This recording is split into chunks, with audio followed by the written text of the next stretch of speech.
ఆంధ్రప్రదేశ్ను సారా గంజాయి లేని రాష్ట్రంగా చేసేందుకు ఈ నెల 29న నవోదయం కార్యక్రమం ప్రారంభించనున్నట్లు ఎక్సైజ్ శాఖ మంత్రి కొల్లు రవీంద్ర తెలిపారు.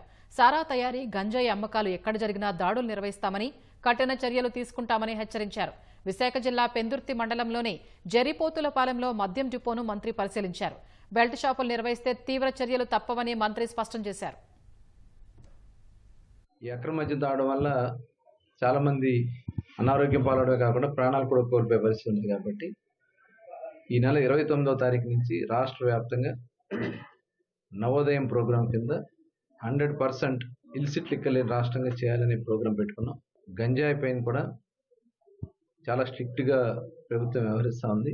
గంజాయి ఎక్కడ దొరికినా కూడా చాలా సీరియస్గా తీసుకున్నాం. ఎందుకంటే లాస్ట్ గవర్నమెంట్లో అంటే వీడు పెట్టినటువంటి ప్రైజ్కి రేట్లకి తాగలేక వేరే దారులు చూసుకున్నారు. ఎందుకంటే ఈ రాష్ట్రంలో బీర్ సేల్ పడిపోయింది. రాష్ట్రం గతంలో బీర్ లేదు, బ్రాండ్స్ లేవు, పక్క రాష్ట్రాల నుంచి తెచ్చినటువంటి పరిస్థితులు ఉండేవి, అవి కూడా అందుబాటులో ఉండేది కాదు.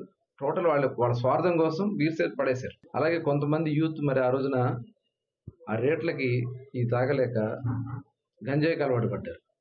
గంజాయి పూర్తిగా వాళ్ళు గ్రామాల్లో ఏర్పాటు చేయడం వల్ల ప్రభుత్వం ఆదాయం కోల్పోయింది, ప్రజలు కూడా గంజాయి మత్తులో క్రైమ్ కూడా పెరిగిన సందర్భం ఉంది.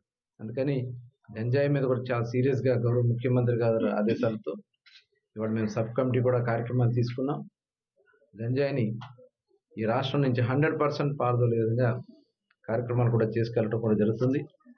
ఈ రాష్ట్రంలో ప్రజల ఆరోగ్యం కూడా ముఖ్యం కాబట్టి మరి దానికి ఒక 2% మేము ప్రత్యేక సెస్ కొంత తీసుకుని దాన్ని ఎరాడికేషన్ కోసం మత్తు దీని నుంచి బయట తీసుకురావడం కోసం కొన్ని ప్రోగ్రామ్స్ కూడా చేపట్టబోతా ఉన్నాం.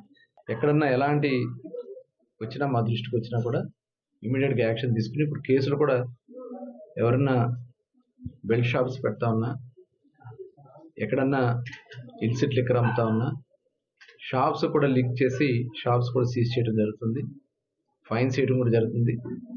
ఎట్టి పరిస్థితుల్లో కూడా రాష్ట్రంలో ఈ మద్యం విధానంలో ఈ రాష్ట్రానికి మంచి పేరు వచ్చే విధంగా చేయాలనే లక్ష్యంతో మేము ముందుకెళ్తాం.